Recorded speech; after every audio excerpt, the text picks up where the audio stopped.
So some of the films that we see on screen now, sorry, going backwards in the video, um, the images, or the image in the top left is a Bollywood film called Lagan.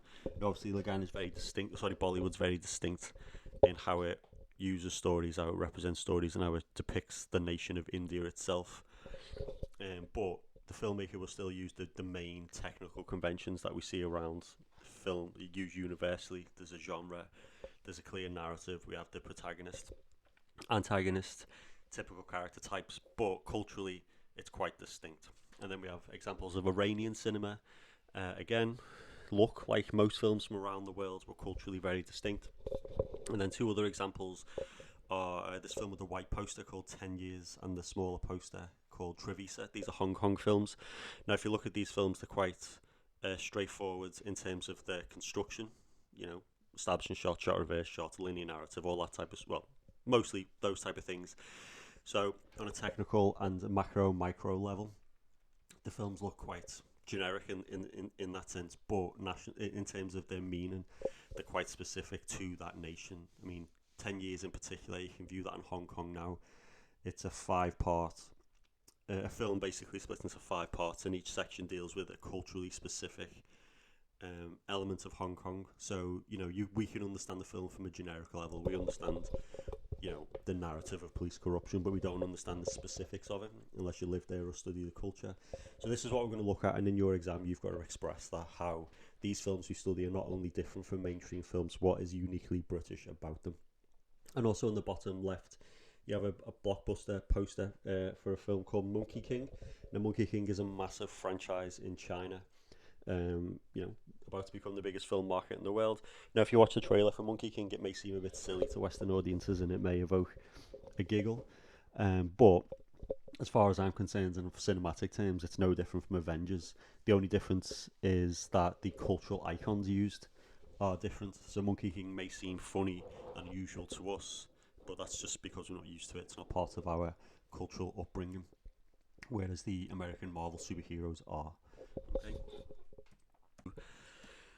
Look really more at technical stuff, and it's just an overview, but I want you to watch the 2 trailers. The first trailer is This Is England, obviously represents British cinema, Shane Meadows, and also American History X, starring Edward Norton and Edward Furlong.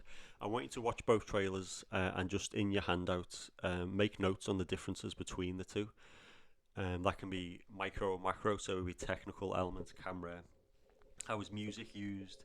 Is one film seen more professional or slicker than the other? And if so, how are you going to express that?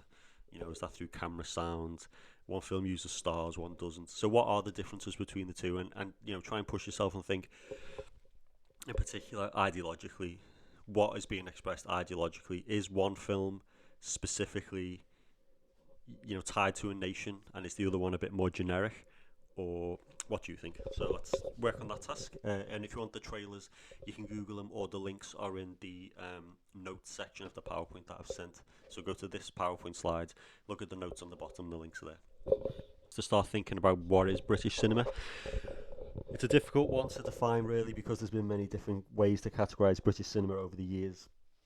And in the last 5 or 6 years, the British government have actually reclassified British cinema and created a new criteria. Ever since they got rid of lottery funding and the Film Council, the definition of British cinema has changed slightly. So I want you to think, what do you think is British cinema, and what do you think a film must do to be considered British?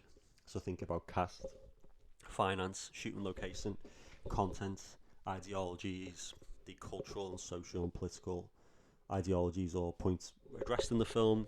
Is it that it's just about British stuff? You know, can a film be British if it's about British characters and British people, but it's made by Americans, for example? So have a little think, and again, there's no right or wrong answer at this point. I want you to tell me what you think a film should be, and then we'll compare that in a later lesson to the official criteria. So if you want to go to your assessment folder, and you can pause the video and work on that.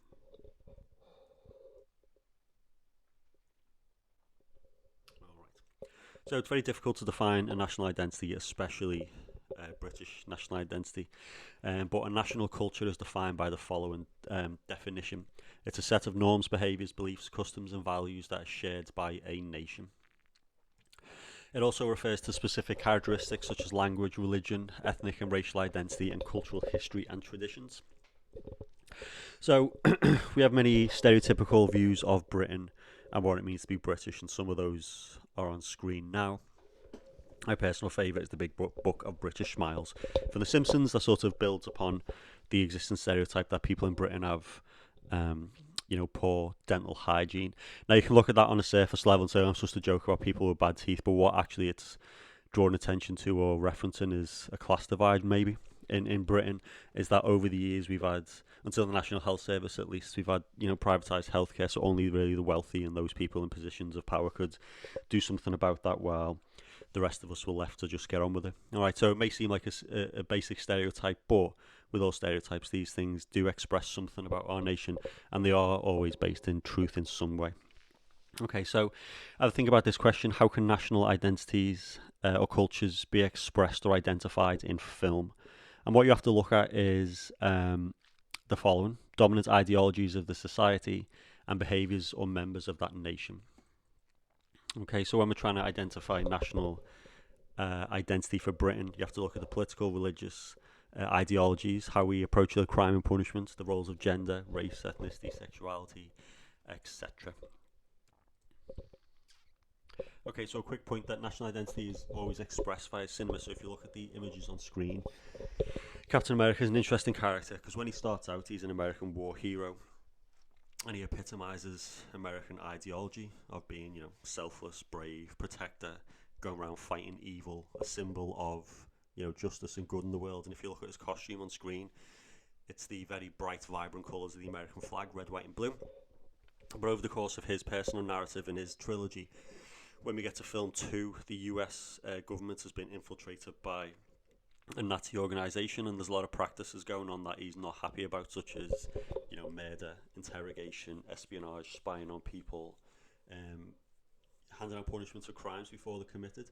And if you look at his costume, he's basically rejected the American flag, and he's got this much darker, more sinister costume. And as the film progresses, Captain America fights against the corruption and the Nazis that have taken over the American government. And in the final battle, he actually goes to the museum to steal back his traditional suit. So on an ideological level, his costume is expressing that, there was an idea about America and it's been corrupted and darkened. And what Steve Rogers does, he goes back and readopts that costume. So he's readopting the traditional American values, and he's using that to defeat Nazism and corruption in America. So there's quite a powerful statement being made through a simple costume. And these are the things that you need to look for in your work. Little tiny indicators of how an idea or an ideology of a nation is being expressed. Okay. So basically, British cinema is a film that can be perceived as culturally British. Now, it's a very strange statement because, again, it's open to discussion and debate, and it's quite a subjective term. So as it says on screen, some of the problems with this is subjective to each person, right? So what one person defined as culturally British could be quite different for someone else. And one of the problems we face is that we live in such a multicultural nation that it's very difficult to pin down a specific culture that defines the nation. There are more languages spoken in Britain than any other country on earth. Again, I don't know the exact stats on this, but I've told you in class, I think before, that I've got a friend who teaches maths in London, and he's working in central London, and there were 80 languages spoken in his school alone. So it's a very, very diverse, multicultural nation. And again, culture is open to interpretation to mean pop culture, political, class, religious culture, etc. And we are a nation that's a combination of 4 other nations, right? So we're not talking about English cinema, we're talking about British. And as we know, the Scottish, English, Northern Irish, Welsh, we are quite distinct and different people and have different cultural practices. So it's very, very difficult to define a overriding British culture. But I want you to try, all right? So on your handouts, there's some space if you want to pause the video in a few minutes and then read through the task and try and write down what you think or how you would define British culture. I want your criteria. I don't want you to tell me what you think is the right answer. I want you to tell me what you think it means to be British and what is British culture. And consider politics, class, religion, your own experiences, and British history. So if don't be saying things like it's about stiff upper lip and green fields and cricket and tea and crumpets. If that's not your experience, then that's not your experience. You need to talk about what being British means to you, and then also extend that into other people's experiences. Before you start, Just a quick point really. Some people argue that culture can be defined in terms of tradition and symbols. So we've got some on screen.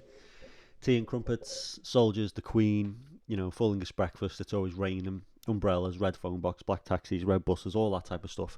And other people say British culture is best described in terms of institutions.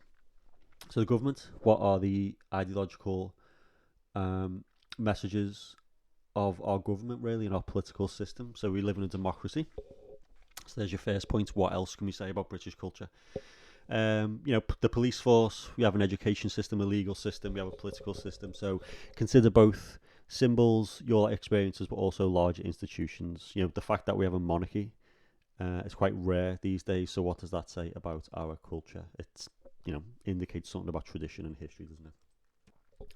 Okay, so if you want to work through that handout, and a quick final point on this before you start, think about that. You may want to think about how Britain has been taught to you in school. It's a very interesting task. That think about how Britain has been sold to you. Think about people like Winston Churchill, World War II, our history. We only get the positive, don't we? So think about that. And what aspects of British culture or Britishness have you seen in film or other media? So, Hugh Grant is always a bumbling, sort of quite wet, weak, but charming English guy. Have you ever met anyone like that? Is that just a stereotype? Is Bond real? Let's see what you think. Is being communicated to the spectators and how, and think about how different people would respond. Do you think, think about spectatorship? Do you think someone in Boris Johnson's position who's been to Eton would respond to I, Daniel Blake, in the same way as someone, the areas that we live in? Or is it different? So have a little think about that.